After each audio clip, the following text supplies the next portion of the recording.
good morning. It's the afternoon, but time is fake. Anyway, as promised, I am back to go through all of the books that I read last year in 2025. My goal was to read 20 books. I ended up reading 22. I got a bit creative at the end, I think. Only in that I read one short story and I read 2 different translations of Beowulf, and I counted those separately, which I think is fair. And when I consulted other people and I was like, does this short story count? They were like, yes, count it. I'm going to try to go through this relatively quickly, but I'm a yapper, and last year I had to do this in 2 parts because I filmed too much. That might happen again because I read more, but let's just roll with it and see. Okay, first, I have read the Area X trilogy multiple times, and I reread it so that I could read Absolution by Jeff Vandermeer. So I started off by reading Annihilation, Authority, Acceptance, and Absolution, all by Jeff Vandermeer, all in the Area X series. And here's the thing about me and series. I don't like reading series. I prefer standalones always. I do independently like all of these books, and actually, this reread was the one where I feel like I appreciated Authority, because I feel like it's a huge whiplash to go from Annihilation to Authority. It's a huge tone shift. And then it's also missing the interesting, mysterious bits of Annihilation, where the characters don't have names and they don't have descriptions, and it's very set in the internal world of the biologist, and it's all the nature and the strangeness of Area X and all those things happening to go to the very mundane, strange in a different way corporate environment. I've always kind of slogged through Authority when I got to that one, because I do like Acceptance. But I feel like this time when I was rereading them, I actually was able to appreciate Authority as its own book and as the pieces of the story that it contributed. So that was good, at least. Absolution, I liked it, but where I was disappointed is there were 2 or 3 specific points or specific questions or mysteries that exist in the series that I wanted answered. And those are not the questions or the mysteries that Jeff Vandermeer wanted answered. So I didn't get to see the character that I wanted to see, which was one of the characters in the last expedition in Annihilation. And I wanted to hear more about Control and what happens to him after the end of Acceptance. But I guess I understand why we couldn't see that without spoilers. So my thing with series on a whole is, I'm not sure if this is a thought that's passed my mind in the past reading series, because I gave up on it a long time ago. But as I was going through these books, I hit a point where I was first of all, every time I read Annihilation or the Area X series, I get nightmares, and I don't get them while I'm reading necessarily. I get them weeks after, so it's affecting my daily life. But as I was going through these books, I was saying I've been in this person's world and in their mind for too long. I was feeling really fatigued by having to exist so long in this world, or in the world of these books. And the thing is, the books that I read where I'm I want more of this, or I want something like this, it's always the standalones where I can't ever get more. But I think that's more bearable for me, because then it's inspiration. But I really like the way Jeff Vandermeer writes, and I like that there's the fantasy and like fiction element and an almost magic quality, but there's also like science-y things. So that's books 1 through 4. Book number 5, to move on, is I'm Afraid You've Got Dragons by Peter S. Beagle, author of The Last Unicorn. And I read it because I like The Last Unicorn so much. And I'm Afraid You've Got Dragons is a recent release.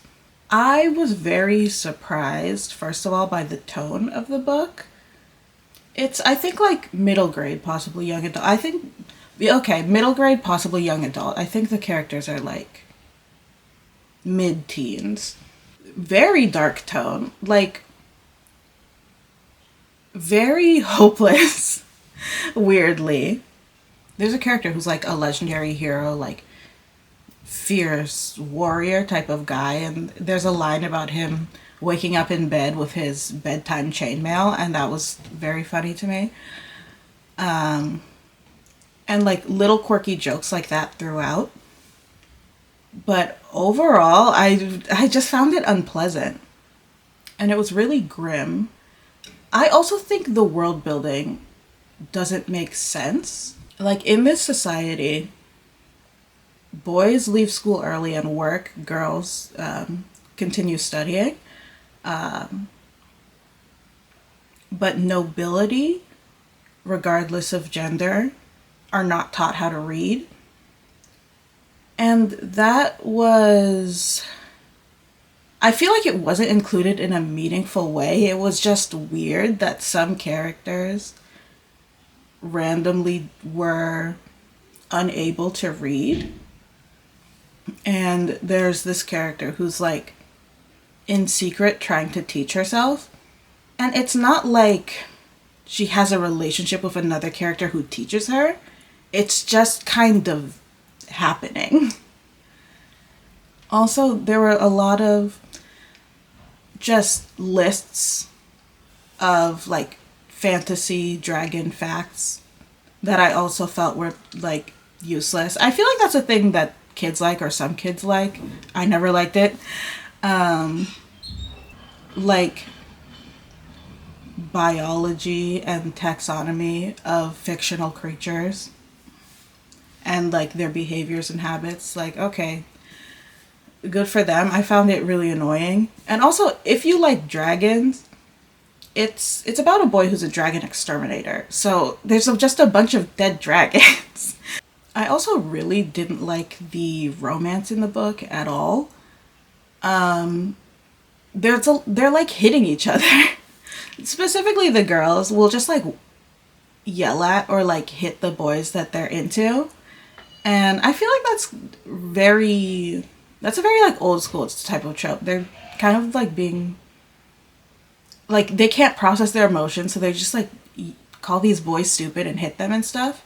And to me, if I'm reading a book and someone puts hands on their love interest, I don't ship them anymore. It's impossible. So I found that distasteful, and I didn't like that, especially for a kid's book. So I feel like it was just weird, and I did not enjoy it. Number 6, a nonfiction book, Brain on Fire, My Month of Madness by Suzannah Cahalan. So it's a medical memoir. I don't like reading straight up memoirs. I like, if I'm going to read a memoir, it has to be about something specific.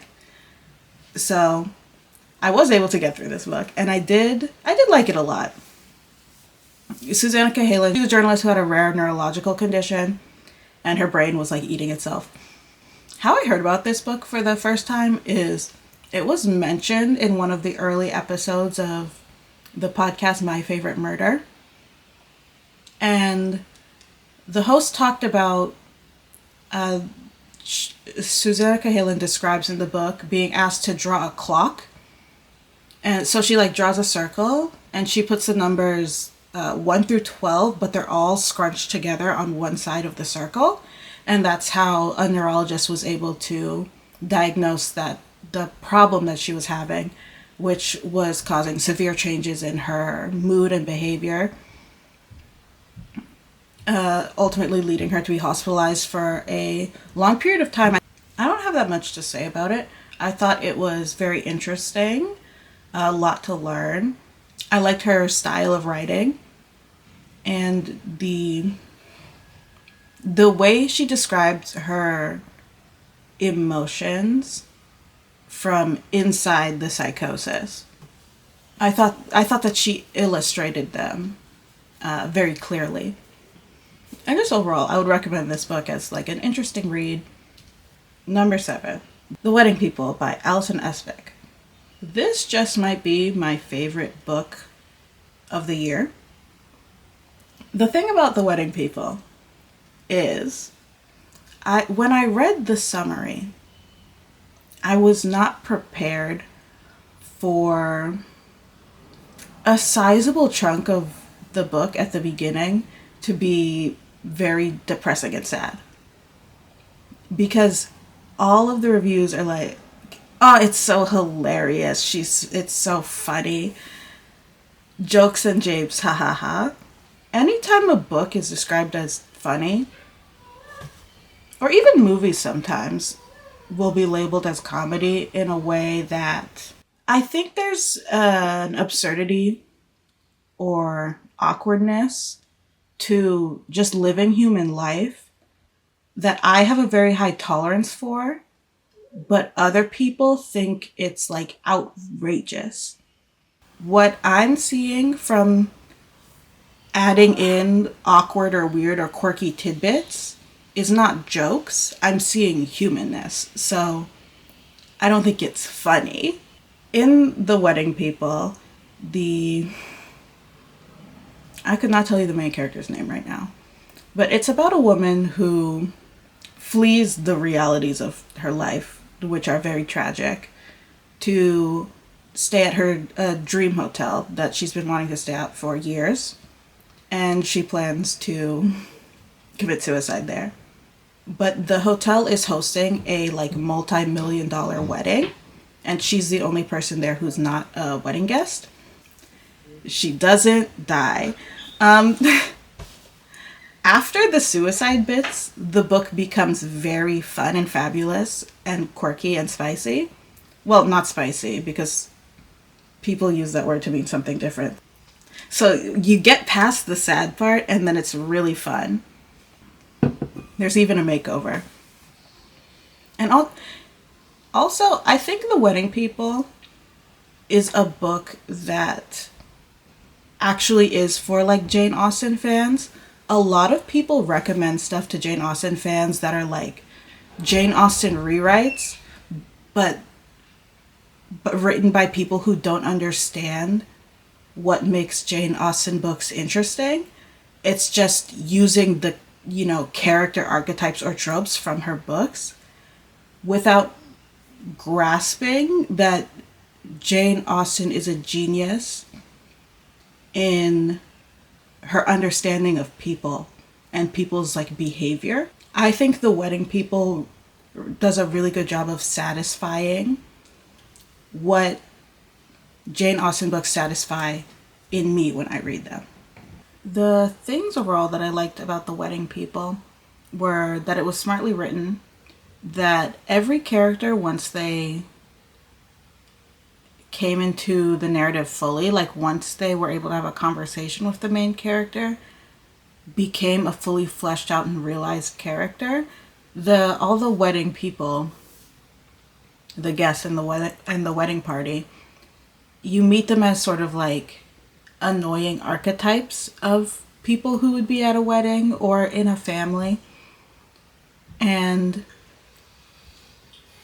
then almost instantly they become like very fleshed out and very human. So I liked watching each of the characters come to life. Moving on. Book number 8, Frankenstein in Baghdad by Ahmed Saadawi. I just kind of like heard about this book in passing, and I thought because of the title, it was like a Frankenstein retelling, of course in a different location and time period, but it's not exactly that. The title of Frankenstein in Baghdad comes from something that's in the book, like a journalistic piece that someone writes and that is published like in the world of the book. The story itself has a lot of different there are a lot of different elements and different characters and storylines that are running through the book. I was not fully invested in all of them, honestly, but there were characters that I did like and that I was wanting to see more of. And another element that surprised me is there's just an overall air of like magic. I kind of struggled with this book in like trying to understand it on a deeper level. I definitely felt strongly for, what the characters are going through. How the creature comes to be is someone gathers up pieces of people who are victims to like explosions and puts them together into one body in the hopes that it can be buried in a dignified manner. And instead, what happens is a lost soul enters the body and begins to hear the requests of the individual pieces it's made from. So the creature has its own mission, and there are other like surrounding characters who are going through some stuff that he's intersecting through. 9th book. I read Ace by Angela Chen, a nonfiction book about asexuality. I really didn't like it. I was trying to give it more, but I think this book is for people who know nothing about asexuality and for allosexual people. I had a lot of problems with the book.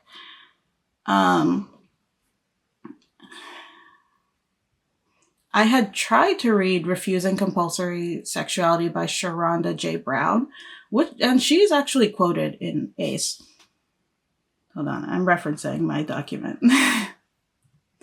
And I ended up DNFing that book for other reasons, partly because I was reading it as an ebook, and reading an ebook on my phone it's not an enjoyable reader experience for me. So that and like other factors, I was like, I can't finish this. But Angela Chen, what I'll give her is she's a journalist. She has a more journalistic style. So it was smoother to read and like get through. What I didn't like is I feel like the book or the author, well, she wrote about herself a lot from a place of before she had fully accepted herself. So I can't say like in the present day if she is insecure about her sexuality, but in the book when she was writing about herself, that was the main thing that I was picking up. I really did not enjoy that. I think also the book uplifts being partnered and puts a lot of weight into asexual people partnering with allosexual people. And I did not agree with some of the things she was saying about how people make those relationships work. And it's like people's individual relationships, if they're happy with how they're doing it, good for them. I'm not in your business. But when I was reading, when I'm reading this book and she's saying like, if you just fight about sex for your entire married life, that's fine. I was kind of like, what? Huh? I feel like it's like I learned stuff from this book, but at the same time, I felt like it just wasn't what I was looking for. The Refusing Compulsory Sexuality was more what I was looking for. It had more like research and statistics because that author, she's a researcher.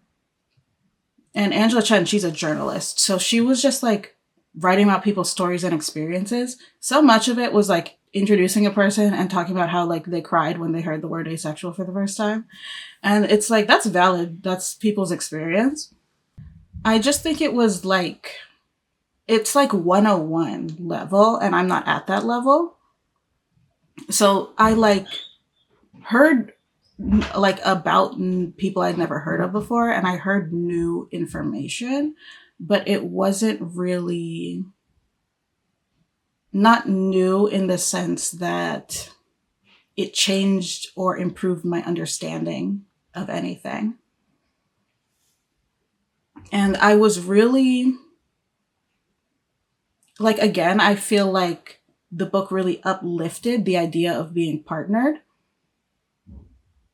and was really like it felt very like, I guess the word is amatonormative.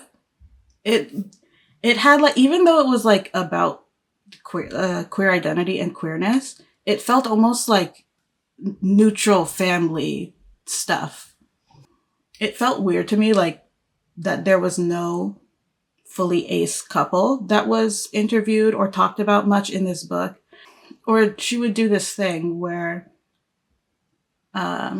she'd say, you know, to accept and understand ace people or being ace, you shouldn't have to be, oh, but I do have sex, or oh, but I've been in a relationship, or oh, but I'm into the like kink culture, but I'm this, but I'm that, but I'm this, but I'm that.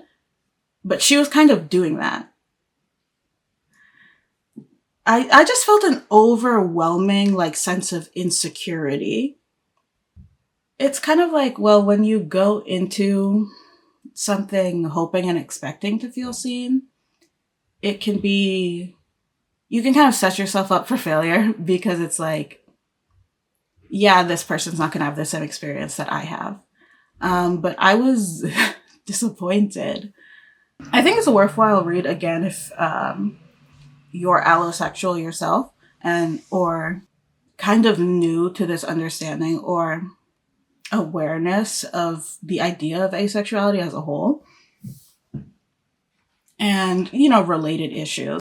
Or maybe even like at a different point in my life, I would have appreciated it more. Or even if I read it first before trying to read Compulsory Sexuality or Rejecting Compulsory Sexuality. Okay, this might be the last one of part one. And if I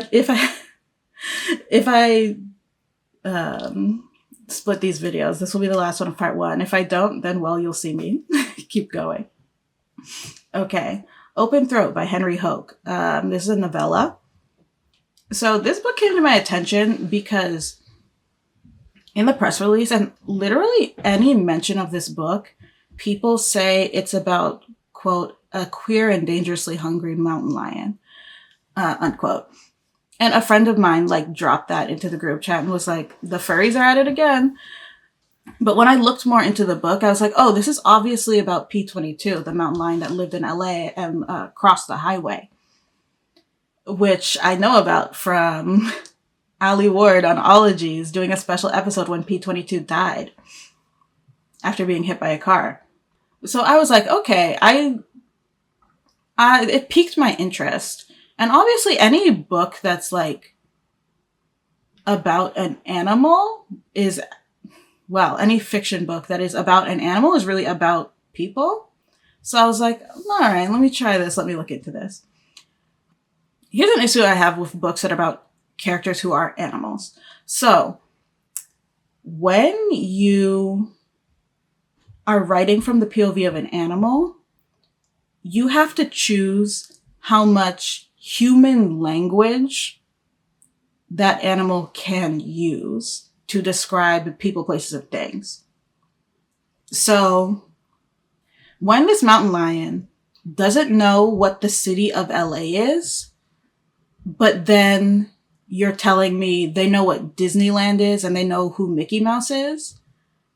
I'm like, those things don't match up.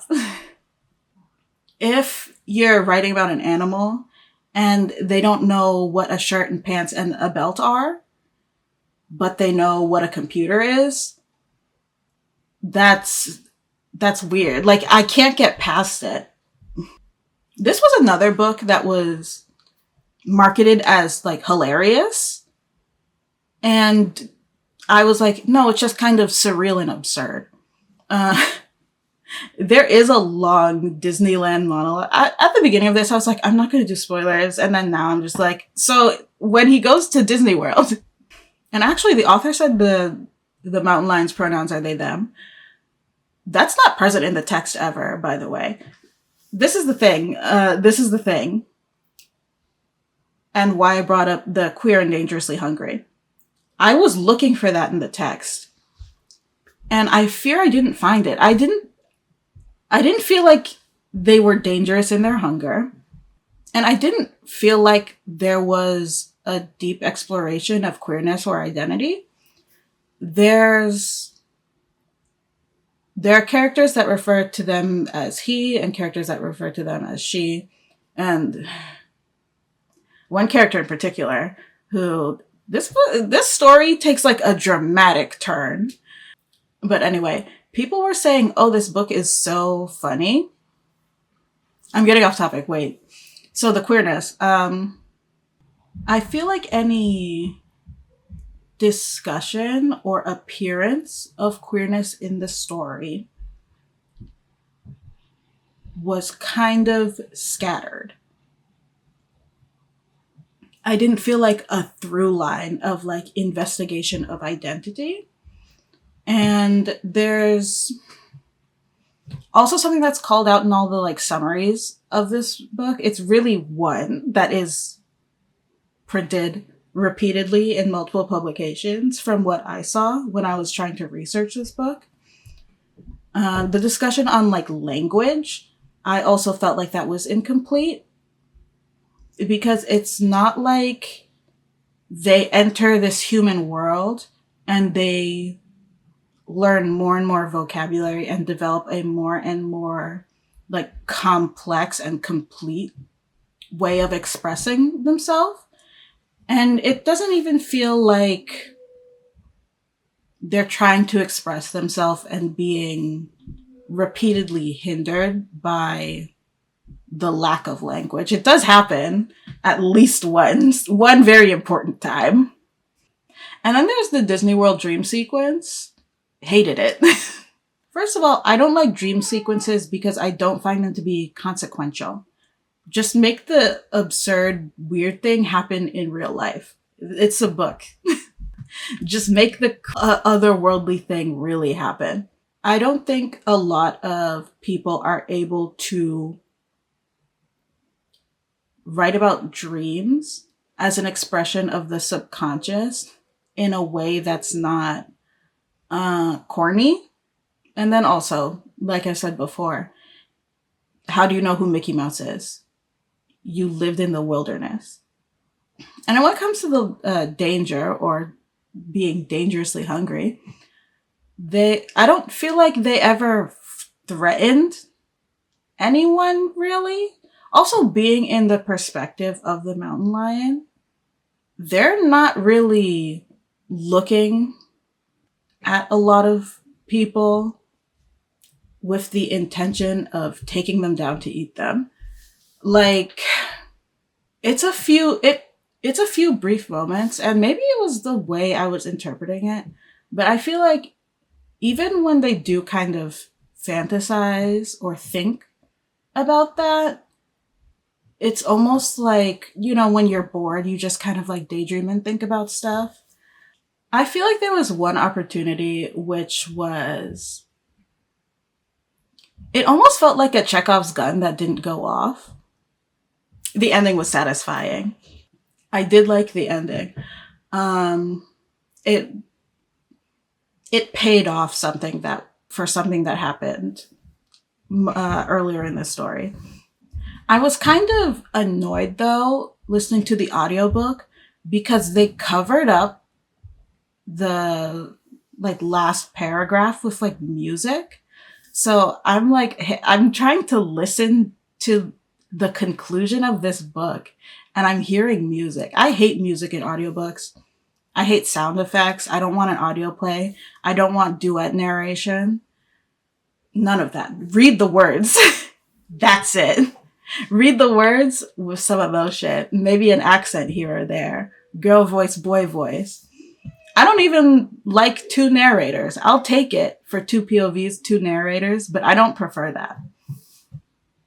But that's not really about the story. I didn't love it, but I didn't hate it. And when it comes to like the humor part of it, nothing was funny to me. Every like weird thing or like defamiliarized thing that was brought up or said, I was either like, yes, I accept this. I was either like, yes, I accept this. That's probably how they would think of things. This is really weird. That person is deeply unwell. There's a character in this book and she is unhinged. And everything she does, it becomes more and more unhinged. Maybe her relationship with the mountain lion was what I would call dangerous. Anyway. Or I was just like, yeah, this is just like surreal and weird. Nothing about it made me laugh. But I think that's a me thing. Like when I was looking on Reddit, so many people were like, this is phenomenally funny. This is so funny. And I could not relate. So I'm going to finish off here for now, but I'll be back with part 2. Woo. To talk about the rest of the books that I read. Really, I feel like I should do one more. But, oh no, I think it's fine. Anyway, I kind of disliked the books that I read more than I did last year or the year before, whatever. Or at least I sound like I dislike them more. But I was also like trying out new things. So I feel like in the spirit of expanding my palette and in an attempt to not do as many rereads, though I did start off immediately with a reread. And I did that again this year in January. I was like immediately rereads. But I think that's because when I come to the end of the year, I feel like it's cheating to reread a book to like fill in, like to rack up my 20. And I shouldn't think like that because it's my life and I can read what I want. That's going to be it for me. If you like the video, like the video. If you've read on any of these books or want to discuss them, comment in the comments. Or if you just have anything to say in general, share this if you feel like it. You can subscribe to my channel if you want to see more. Part 2 coming soon. All right, goodbye.